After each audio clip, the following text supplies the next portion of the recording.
श्रीमद कुंज विहारे नमः। श्री स्वामी हरिदास विजय तीर्थराम। भगवान और भक्त, इन दोनों के भावों का कभी वर्णन नहीं किया जा सकता, समझा नहीं जा सकता कि ये कब क्या कर बैठेंगे, क्योंकि क्रिया मुख्य नहीं है, ये भाव के अनुसार चलते हैं। क्रिया देखने में कुछ भी हो सकती है, लेकिन इनके भाव अद्भुत होते हैं। वृंदावन में एक भक्त को बिहारी जी के मंदिर जाने पर भी बिहारी जी के दर्शन नहीं हुए। वह कहता है आसपास के लोगों से, कहाँ हैं भैया, मुझे बिहारी जी दिखा दो, मुझे उनके दर्शन करने हैं।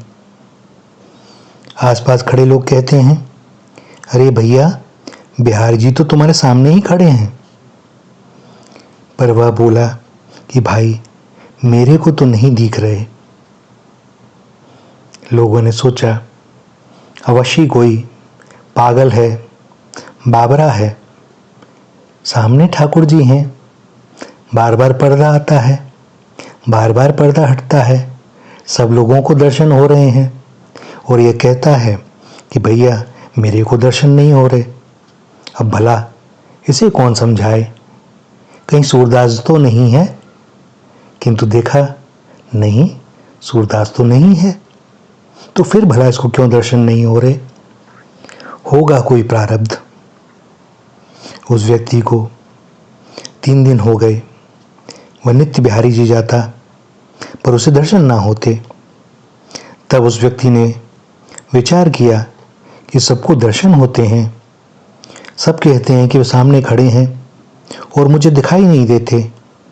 इसका यह अर्थ हुआ कि मैं बड़ा पापी हूँ, इसीलिए ठाकुर जी मुझे दर्शन नहीं देते।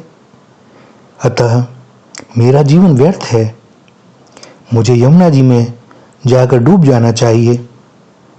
ऐसा विचार करके रात्रि के समय वह यमुना जी की तरफ चला।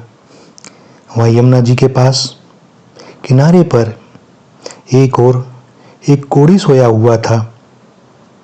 उसको भगवान ने स्वप्न में कहा कि अभी यहाँ पर जो आदमी आएगा तुम उसके पैर पकड़ लेना, उसकी कृपा से तुम्हारा यह रोग दूर हो जाएगा। वह कोढ़ी उठकर बैठ गया।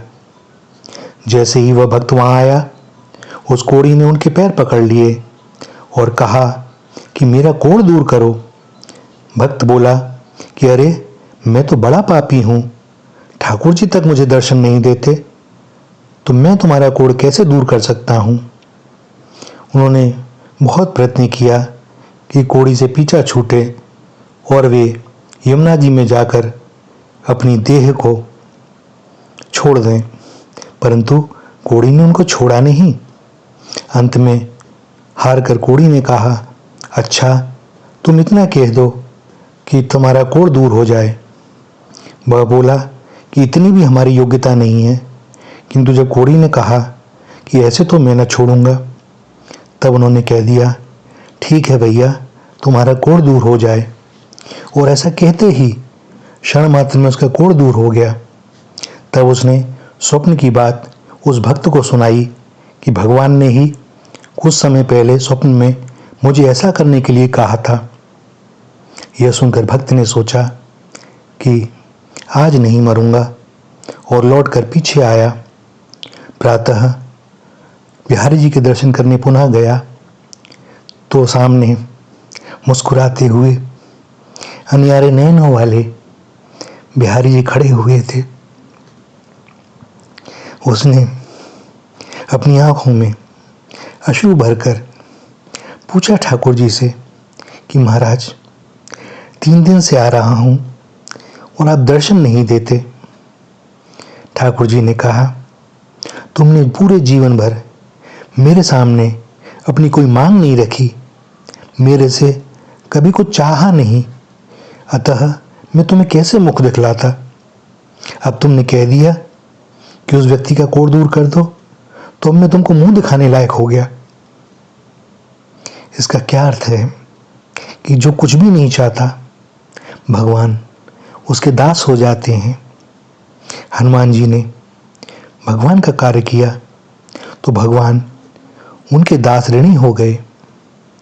कहते क्या है, सुन सुत तो ही उड़न में नाही।